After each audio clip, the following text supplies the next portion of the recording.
can't kill me. So what do I have to be afraid of? And so connecting the two thoughts, you hear Paul start coming, he comes in Romans 8, and he talks about how we haven't been given, again, the spirit of fear unto bondage, but the spirit that cries out, Abba.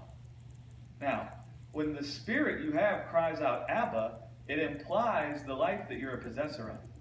Because if you call somebody Father, you're declaring the life you have and you possess comes from them. So we haven't been given, again, the spirit of fear unto bondage. What brought fear?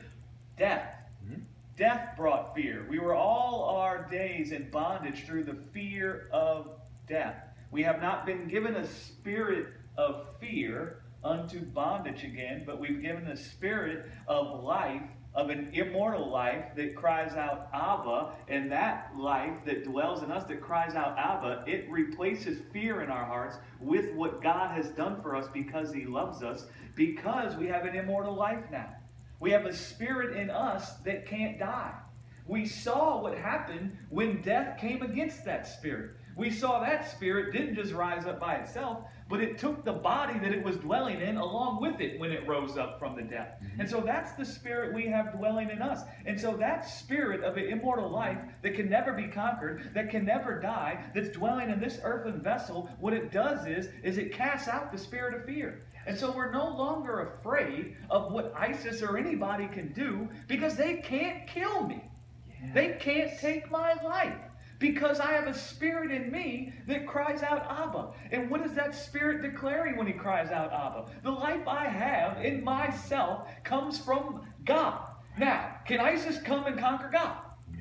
Listen, one much worse than ISIS and all those guys come together, his name was Nimrod. And he came and he tried to build a tower to go up into heaven and conquer God. How'd that work out for him?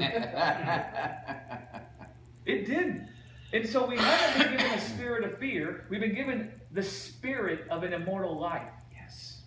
And through the spirit of an immortal life dwelling in our bodies, and we saw that it isn't just a Casper the ghost that will move on, but we see that spirit comes and grabs the body that death manifested in and animates that body again unto a glorified immortal state. That casts out fear from our hearts. The condemnation that death can speak to our hearts is removed. Yeah. The wisdom of the serpent actually brings forth fear. That's actually what ISIS wants. They actually, their whole wisdom is for you to be afraid. That's why they're terrorists. Right. Yeah, but if you're actually persuaded that no one can take your life, would you ever be afraid again? No. That's what God come to do. He come to replace fear with His love.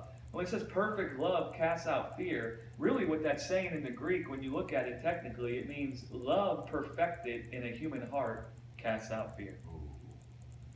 Again, love comes to do something to you.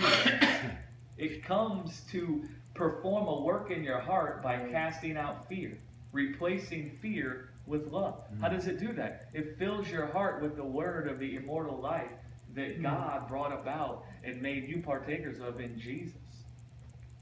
Right? Yeah. So